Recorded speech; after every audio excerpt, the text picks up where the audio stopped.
Sir, ಈಗ PMFME ನಲ್ಲಿ ಒಬ್ಬ ಸಾಮಾನ್ಯ ವ್ಯಕ್ತಿ ಬಂದು ಒಂದು ಲೋನ್ ಅನ್ನ ತಗೋಬೇಕು, ಒಂದು ಮೈಕ್ರೋ ಫುಡ್ ಪ್ರಾಸೆಸಿಂಗ್ ಅಲ್ಲಿ ಸುತ್ತಮುತ್ತ ಯಾವ್ದಾದ್ರು ಒಂದು ವಿಭಾಗದಲ್ಲಿ ಅವನು ಆಂಟರ್ಪ್ರಿನರ್ ಆಗ್ಬೇಕು ಅಥವಾ ಸ್ವಾವಲಂಬಿಯಾಗಿ ಅವನೊಂದು ಬಿಸ್ನೆಸ್ ಸ್ಟಾರ್ಟ್ ಮಾಡ್ಬೇಕು ಅಂತಂದ್ರೆ ಒಬ್ಬ ಸಾಮಾನ್ಯ ವ್ಯಕ್ತಿಗೆ ರೀಚ್ ಆಗುವಂತಹ ಒಂದು ಸಿಂಪಲ್ ಪ್ರೊಸೀಜರ್ ಏನು? ಈಗ ಮುಖ್ಯವಾಗಿ ಹೇಳ್ಬೇಕಂದ್ರೆ ಆ ಒಂದು ಜಿಲ್ಲಾ ಸಂಪನ್ಮೂಲ ವ್ಯಕ್ತಿಗಳು ಏನ್ ಮಾಡ್ತಾರೆ ಅಂದ್ರೆ ಅವರ ಒಂದು ಅಭ್ಯರ್ಥಿಯನ್ನ ತಗೊಂಡು ಅವ್ರಿಗೆ ಬೇಕಾದೆಲ್ಲ ಡಾಕ್ಯುಮೆಂಟ್ಸ್ ಗಳನ್ನ, ವಿಶೇಷವಾಗಿ ಇಲ್ಲಿ ಉದ್ಯಮ ಆಧಾರ್ ಸರ್ಟಿಫಿಕೇಟ್ ಅಂತ ಬೇಕಾಗುತ್ತೆ. ಅಂದ್ರೆ ಒಂದು ಫರ್ಮ್ ರಿಜಿಸ್ಟ್ರೇಷನ್ ಆಗ್ಬೇಕಾಗುತ್ತೆ.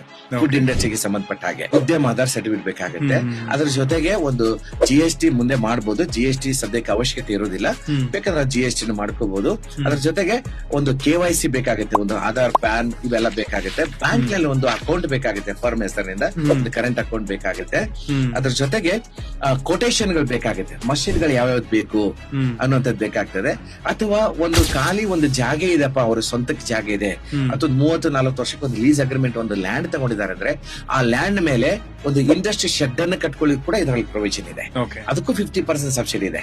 ಒಂದ್ ವೇಳೆ ಈಗ ಒಂದು 35 ಲಕ್ಷ ರೂಪಾಯಿದು ಒಂದು ಪ್ರಾಜೆಕ್ಟ್ ಅಂತ ಹೇಳಿ ಒಂದು ಉದಾಹರಣೆಗೆ ತಗೊಂಡ್ರೆ, ಇದರಲ್ಲಿ 10 ಲಕ್ಷ ರೂಪಾಯಿದು ಒಂದು ಶೆಡ್ ಅನ್ನ ಒಂದು ಇಂಜಿನಿಯರ್ ಪ್ಲಾನ್ ಮಾಡಿದ್ರೆ ಅದಕ್ಕೆ 5 ಲಕ್ಷ ಸಬ್ಸಿಡಿ ಬರುತ್ತೆ.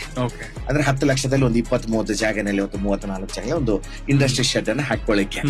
ಆಮೇಲೆ ಮಷಿನ್ ಗಳು ಬರುತ್ತೆ. ಅಂದ್ರೆ ಬ್ಯಾಂಕ್ನವರು ಮಷಿನ್ ಅವರಿಗೆ RTGS ಮಾಡ್ತಾರೆ. ಮಷಿನ್ ಅವ್ರು ಬಂದು ಅಲ್ಲಿ ಇಟ್ಟು ಅವ್ರಿಗೆ ಎಲ್ಲ ಟ್ರೈನಿಂಗ್ ಕೊಟ್ಟು ಆ ಮಷಿನ್ ಅನ್ನ ಹೇಗೆ ಆಪರೇಟ್ ಮಾಡ್ಬೇಕು ಅನ್ನೋ ಬಗ್ಗೆ ತರಬೇತಿ ಕೊಟ್ಟು ಅವ್ರ ಬಿಲ್ ಅನ್ನು ಕೊಟ್ಟು ಹೋಗ್ತಾರೆ. ಆ ಬಿಲ್ ಅನ್ನ ಬ್ಯಾಂಕಿಗೆ ಸಬ್ಮಿಟ್ ಮಾಡುವಂತದ್ದು. ಆಮೇಲೆ ನಾವು ಬಂದು ಅದನ್ನ ಉದ್ಘಾಟನೆ ಮಾಡ್ಕೊಡ್ತೀವಿ. ಇಲ್ಲಿ ಆ ಒಂದು ಮಷಿನ್ಗಳು 20 ಲಕ್ಷದಿದ್ರೆ ಅದಕ್ಕೆ 10 ಲಕ್ಷ, ಅಂದ್ರೆ 50%.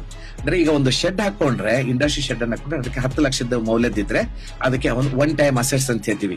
ಸ್ಥಿರಾಸ್ತಿಗಳು ಒಂದು ಟೈಮ್ ಅಸೆಟ್ ಅನ್ನ ಒಂದೇ ಟೈಮ್ ಮಾಡುವಾಗ ಅದಕ್ಕೆ, ಯಾಕಂದ್ರೆ ಇಮ್ಮೂವೇಬಲ್ ಅವೆಲ್ಲ ಪ್ರಾಪರ್ಟಿಗಳು, ಅಂದ್ರೆ ಒಂದು ಶೆಡ್ ಅನ್ನು ಕೂಡ ಅದು ಒಂದು ಒನ್ ಟೈಮ್ ಅಸೆಟ್ ಅಂತ ಹೇಳ್ತೀವಿ. ಮಷಿನ್ಗಳು ಒನ್ ಟೈಮ್ ಅಸೆಟ್. ಈ ಒಂದು ಟೈಮ್ ಅಸೆಟ್ ಅನ್ನ ನೀವು ಇಂಪ್ಲಿಮೆಂಟೇಷನ್ ಮಾಡುವಾಗ ಈ 10 ಲಕ್ಷಕ್ಕೆ 5 ಲಕ್ಷ ಬರುತ್ತೆ. ಮತ್ತೆ ಈ ಒಂದು 20 ಲಕ್ಷ ಮಷಿನ್ಗಳಿಗೆ 10 ಲಕ್ಷ, ಒಟ್ಟಾರೆ 15 ಲಕ್ಷ. ಅಂದ್ರೆ 30 ಲಕ್ಷದ ಈ ಪ್ರಾಜೆಕ್ಟ್ ನಲ್ಲಿ 15 ಲಕ್ಷ ಅಂತ 50% ಸಬ್ಸಿಡಿ ಬರುತ್ತೆ. ಇನ್ನು 5 ಲಕ್ಷ ಏನು ವರ್ಕಿಂಗ್ ಕ್ಯಾಪಿಟಲ್ ಇರುತ್ತೆ, 2 ಲಕ್ಷ, 3 ಲಕ್ಷ, 5 ಲಕ್ಷ ಬ್ಯಾಂಕ್ ಕೊಟ್ಟಿರುವಂತದ್ದು. ಆ ವರ್ಕಿಂಗ್ ಕ್ಯಾಪಿಟಲ್ ನಲ್ಲಿ ಸ್ವಲ್ಪ ಭಾಗವನ್ನು ತಗೊಂಡೋಗಿ ರಾ ಮೆಟೀರಿಯಲ್ ಗಳನ್ನ ಖರೀದಿ ಮಾಡ್ಕೊಂಡ್ ಬಂದು ಅದನ್ನ ಪ್ರಾಡಕ್ಟ್ ಅನ್ನ, ಇವನು ಉತ್ಪಾದನೆಯನ್ನ ರೆಡಿ ಮಾಡಿ ಆ ಒಂದು ಪ್ರಾಡಕ್ಟ್ ಅನ್ನು ಮಾಡಿ ಮಾರ್ಕೆಟಿಗೆ ಬಿಡುವಂತದ್ದು.